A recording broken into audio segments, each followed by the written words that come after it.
Mesdames, Mesdemoiselles et Messieurs, bonjour. Comme je ne dors pas beaucoup, je me suis réveillé, mais cette fois-ci, je suis à la maison. Donc, je ne vais pas trop lever la voix pour ne pas déranger la maisonnée. Parce que tout est tellement sensible quand les gens dorment, comme des crocodiles. Et que toi, tu n'as pas l'habitude de dormir, il ne faut pas déranger les gens.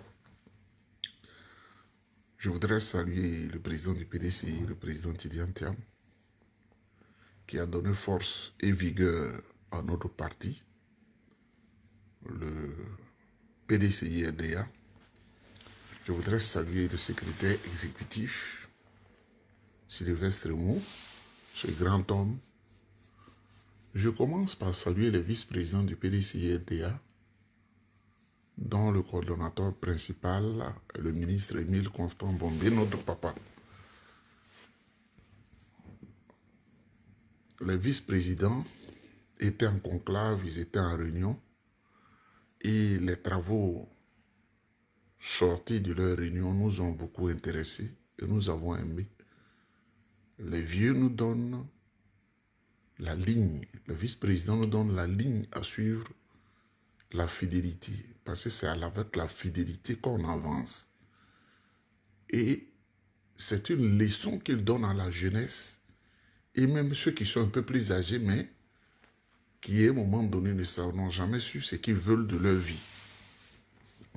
Matin, ils sont dans tel parti, à midi, ils sont dans tel autre, à 14 heures, ils sont ici. Finalement, quand ils observent depuis le déclenchement du multipartisme en 90, ceux qui font ça en réalité n'ont jamais évolué, n'ont jamais avancé. Et ils sont des faux, on ne leur fait pas confiance. Et ce sont eux qui s'étonnent. Ils sont dans tel parti matin, ils sont dans tel autre parti le soir, et ils se disent, j'ai fait ça, et puis ils se trompent à eux-mêmes. Ils n'avancent pas. Parce que la Côte d'Ivoire, là, c'est un petit territoire où on a des informations sur chacun et chacune. Je voudrais saluer le vice-président du PDCI-RDA, dont la motion nous a beaucoup intéressés. Motion de soutien à notre président, le président Tidiane Thiam. Je voudrais les saluer avec déférence et respect. Deuxièmement, les femmes du PDCI-RDA viennent de faire une grande démonstration de force. Tout ce qui est écrit sur les pancartes, tout est vrai. Avec le président Tidiane Thiam, on ne connaîtra plus de CC, comme Bakary ou comme CC, des conneries comme ça. Là. Mais ce que les gens ne savent pas, comme CC et son frère Kone Bakary, ce sont des prête-noms de Kandia. Ces étrangers maliens, là, ce sont des prête-noms de Kandia. Ce sont des prête-noms de Adama Bictogo. Ce sont les prête-noms de Sidiki Konaté. Ce sont les prête-noms de Farikou Soumaro à Djamé. Ce sont eux qui sont derrière eux, qui lui disent de ne pas respecter les décisions des tribunaux de Côte d'Ivoire et qui le mettent en confiance. Moi, j'ai au moins 32 photos de ces bandits-là venus du Mali avec tous ces faux types du RDR. Ce sont eux qui font ça. Donc, avec le président Tidiane Thiam, on n'aura pas ces conneries-là. Je voudrais ce matin vous saluer chaleureusement. Quand on n'a pas encore sécurisé la bouche, on ne parle pas. Mais vous les Ivoiriens, vous-même, vous voyez. On n'a pas besoin de vous mettre du gopot dans les yeux pour ouvrir les yeux. Le pays est détruit. Le pays est détruit. Le pays est détruit. Si toi, tu penses sur la base tribale et tu dis je soutiens tel parti ou tel homme, le RDR, c'est que toi-même, ta vie, là, ça ne te dit rien. Un être humain doit manger matin. Matin. Et avant midi, tu dois grignoter. À 16 heures, tu dois goûter quelque chose.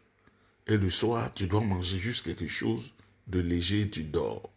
Ça, c'est le premier élément fondamental de la vie de l'homme. Et de la femme aussi. Mais tu vois que ça ne se passe pas comme ça. Tes enfants ne vont pas convenablement à l'école. Tu es en danger social. Et tu dis, tu applaudis des gens qui t'ont spolié de tout, qui ont tout volé, à la complicité de certaines bandes étrangères venues du Moyen-Orient. Mesdames, Mesdemoiselles et Messieurs, c'est à nous de réfléchir. Et c'est le président Tidiane Thiam qui va apporter la solution. Vous avez vu la semaine dernière au Maroc, tous les économistes, tous les banquiers, tous les financiers, tous les assureurs,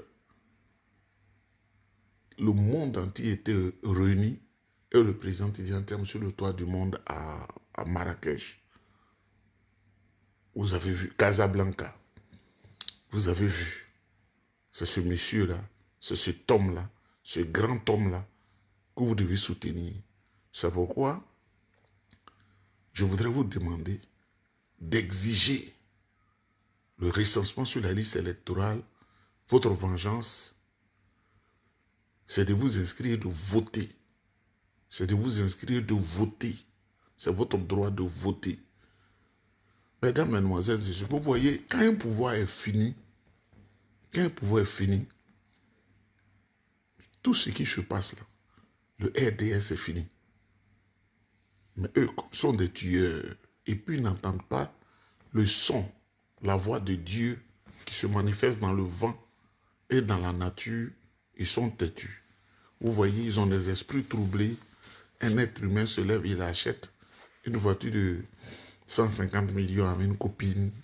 Il va, il achète. Or, ça, là, 150 millions peut financer des emplois jeunes. Parce que ce n'est pas aujourd'hui qu'ils ont commencé à le faire. Des personnalités très haut placées à la tête de l'État.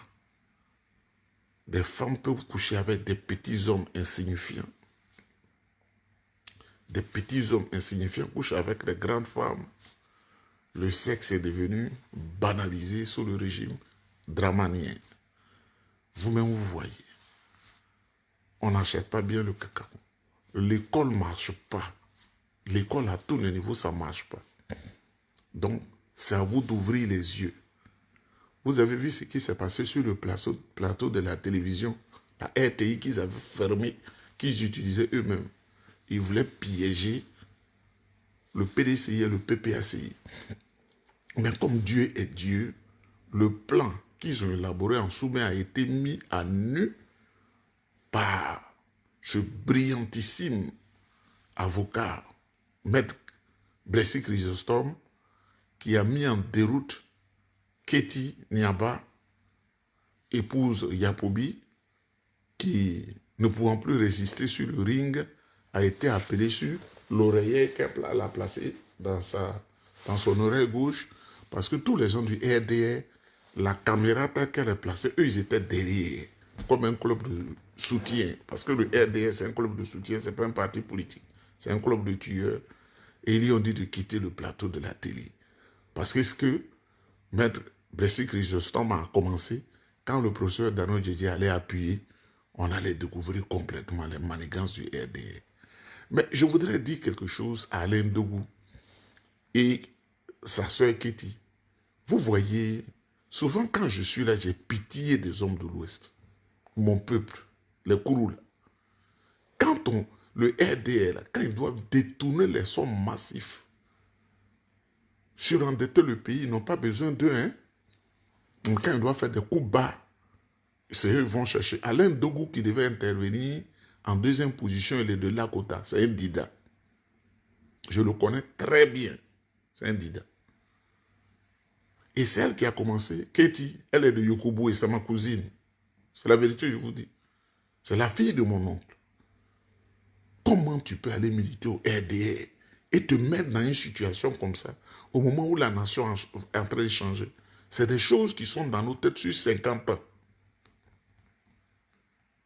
Moi, dans l'ombre, j'ai dit à Laurent, dis à notre soeur de démissionner du milieu de ces gens. Ce n'est pas un bon coin. Quand tu ne comprends pas là. Moi, j'ai commencé à faire la politique, j'étais bébé, pratiquement un adolescent. Hein. Voilà les conséquences quand les gens ne comprennent pas. Elle a fui. Et cette image-là a tourné dans toutes les presses au monde. Il y a une plus grande humiliation que ça. Il y a plus grande humiliation que ça. Non, je ne pense pas. C'est 2 dida qu'on prend. On va utiliser un à la première mi-temps. Et puis, non, on va utiliser une à la première mi-temps. Et puis un autre à la deuxième mi-temps. Pour justifier des forfaitures. Mais le plus grand attaquant, Cristiano Ronaldo, alias Maître Brice Chrysostome, était là pour marquer des buts. Et Lionel Messi, qui est Maître Dano Djidji, était là pour faire la différence et mettre le RDR KO. Par 20 buts à 0, ils ont fui le plateau. C'était nombreux, hein?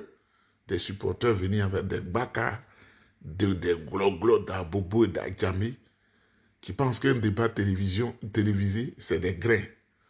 Mesdames, mesdemoiselles, messieurs, je voudrais vous saluer. Vous voyez, je ne vais pas de long, mais il faut faire très attention. En 15 ans, ils n'ont pas créé d'emploi, le RDR. Ils n'ont pas créé d'emploi. Comme ça chauffe sur eux, ça chauffe vraiment sur eux, ils veulent amadouer les jeunes. Dites à vos enfants de ne pas aller à leur foire d'emploi qui aura lieu du 3 au 5 mars. C'est du mensonge parce que j'ai vérifié dans tous les réseaux. Ils ont fait obligation aux chefs d'entreprise de venir faire acte de présence et prendre les dossiers des jeunes et leur promettre des emplois. Ça participe de l'élection prochaine. Parce que le discours qu'ils ont écrit au sommet du RDR, qu'ils ont donné à tout le moment de lire, et comme ils savent que les jeunes sont faibles dans la tête, quand tu demandes un emploi, tu peux recevoir l'emploi en 3 mois, comme en 6 mois, on peut te dire, il faut attendre dans 8 mois ou 10 mois. Ça dépend du traitement de ton CV et la pertinence de ton CV et puis la disponibilité de l'emploi. Ils vont endormir les jeunes. Il va venir dire, et je vous le dis, nous avons créé des emplois pour vous que nous allons vous donner. Donc, mesdames, mesdemoiselles et messieurs, c'est du mensonge. Cette fois d'emploi, là, il ne faut pas y aller. Il ne faut même pas y aller. Il faut boycotter. Dites à tout le monde de boycotter. Ils savent que les élections arrivent et que le président Tidi Antiam va prendre le pays pour réorganiser le pays. Alors, ils se mettent dans le mensonge. Mesdames, mesdemoiselles et messieurs, ma voix est en train de réveiller la maisonnée, parce que j'ai une grosse voix, je n'ai pas une voix une petite voix. Donc, je ne vais pas m'imposer, même quand tu donnes à manger aux gens, il faut respecter leur dignité. Donc, je vous salue. 2025, octobre 2025, c'est plié. C'est plié. C'est plié. Le RD qui organise un meeting à Séguéla, personne. Il ne comprend pas la voix de Dieu.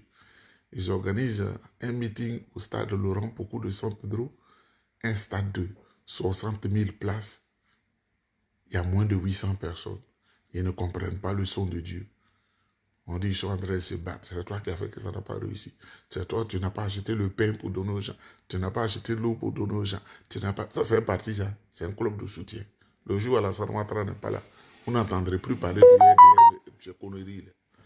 Je voudrais saluer Zasso Daourou, Patrick Anglobal, qui commence à comprendre petit à petit, qui a fait un bon discours que j'ai apprécié. On lui disait que ces gens-là, il ne faut pas les suivre moutonnièrement. Et je le salue. Écoutez la sortie du gros Michelin, le porte-parole du gouvernement dramanien. Et pour tous ceux qui ont écouté cette vidéo, ceux que vous n'avez pas été surpris, quand on connaît déjà le personnage, mais quand on connaît aussi le gouvernement qui est aujourd'hui au pouvoir, on ne peut plus être surpris par ce genre de propos, parce qu'ils n'ont pas d'humilité. Parce que vous savez, l'humilité veut souvent que quand un de vôtres pose un acte qui est injuste, quand un ministre vient, au lieu de nier et de prendre le peuple comme des idiots, la meilleure solution est souvent de venir et pour preuve d'humilité, vous dites, je reconnais. Je reconnais que tel ministre a tenu de tels propos et réellement dit pour ces propos, il ne devait pas les tenir. En fait, faire un petit mea culpa permettrait déjà au peuple de comprendre que vous êtes honnête et que peut-être vous regrettez ça. Mais voyez-vous, quand un ministre vient ici et vient vous dire que ce ministre n'a absolument rien fait, ça veut dire une seule chose. Ça veut dire une seule chose. Ça veut dire qu'en réalité, non seulement ils ont fait ça, mais c'est au-delà du fait qu'ils l'ont fait. C'est ce qu'ils pensent. C'est au-delà de ce qu'ils ont fait. C'est ce qu'ils pensent en fait. Ils sont dans le déni. De base, celui qui est au pouvoir n'est pas ivoirien. Et la majorité de ces ministres ne sont pas aussi ivoiriens. Et en réalité, ils ont fini par croire que c'est eux les vrais Ivoiriens et que les vrais Ivoiriens sont des étrangers. Je ne sais pas si vous comprenez ce que je veux dire. Ils ont fini par croire que c'est eux les vrais Ivoiriens et que les vrais Ivoiriens sont des étrangers. Et ils sont foncièrement dans cette idée-là. Et après, c'est normal. C'est eux qui gouvernent. Donc, ils peuvent décider qui est Ivoirien ou qui n'est pas Ivoirien. Tant que le peuple est d'accord avec ça et que le peuple ne se révolte pas, bah ça va. C'est ça. Vous devez créer les révoltes d'une manière ou d'une autre. D'une manière ou d'une autre. Vous devez vous donner les moyens de pousser les gens à comprendre que la situation ne doit pas rester la même. Il faut qu'elle change. Donc, Monsieur Michelin vient nous dire ici que leur ministre n'a absolument pas tenu de propos parce que lui, il n'a pas vu. Mais que depuis qu'Alassane Ouattara, il a créé un cadre de vivre ensemble. Mais on ne vit pas ensemble en Côte d'Ivoire. On ne vit pas ensemble. Chacun vit dans son coin. On rit ensemble. On fait tout ensemble. Mais dès que les élections approchent, chacun a peur de son chacun. C'est comme ça. Tout le monde a peur de tout le monde. Parce qu'on sait très bien qu'à l'intérieur sont enfuis les rancœurs, les haines. Tout est enfui à l'intérieur. Et qu'à tout moment, tout peut péter. Mais pourquoi tout peut péter? Parce que la réconciliation n'a jamais été établie. Et celui qui n'a jamais pu établir la réconciliation. Mais surtout parce que ce qu'il avait utilisé pour venir au pouvoir, il l'utilise pour conserver son pouvoir. Et à un moment donné, il faudra faire stop. Donc, les plus grands tribalistes de la Côte d'Ivoire, ce sont les gens qui sont au pouvoir. Les plus grands xénophobes, ce sont les gens qui sont au pouvoir. J'avais dit ici, tout le monde peut parler de Tidjane Thiam, mais eux ne peuvent pas parler de Tidjane Thiam. Ils ne peuvent pas. Parce que Tidjane Thiam est plus ivoirien qu'Alassane Dramane Ouattara. Alassane Ouattara n'est pas ivoirien. Il est burkinabé à 100%. Et comme les burkinabés à 100%, bah, il faut faire attention. Parce que le fait qu'ils soient même burkinabés à 100%, il faut se poser la question de savoir, est-ce qu'il a même un enfant burkinabé? Est-ce qu'il a même un enfant qui a le sang? Est-ce qu'un de ses enfants a été même fait avec une femme burkinabé, une femme ivoirienne? Est-ce que même ses enfants, un seul, a été fait avec une femme ivoirienne? Non, non, non, non, non. Vous allez trouver que ses enfants sont burkinabés, certainement. Tous les parents sont burkinabés, peut-être maliens, peut-être sénégalais, mais vous n'allez même pas voir ivoirien. Donc, ce monsieur-là, prenez garde de lui.